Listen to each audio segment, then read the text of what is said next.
of Christianity.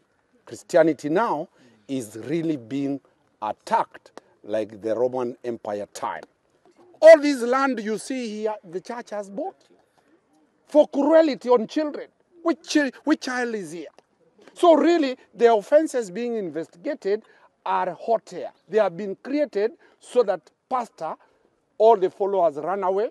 But I'll tell them this: Christianity left Israel to this country because of persecution. The more they are trying to persecute Pastor Ezekiel, the more followers he's going to get.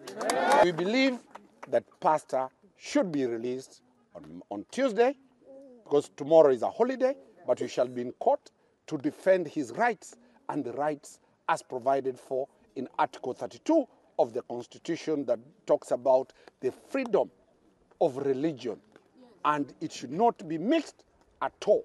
The fact that some of the followers are prominent Kenyans does not make Pastor Ezekiel a criminal.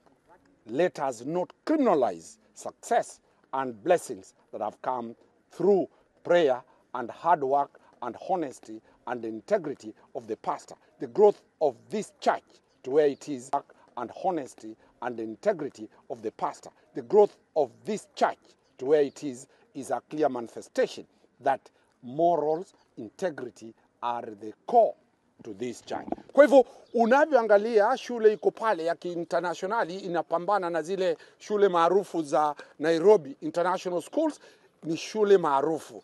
In summary, tunachokiona hapa ni wivu. Ni wivu.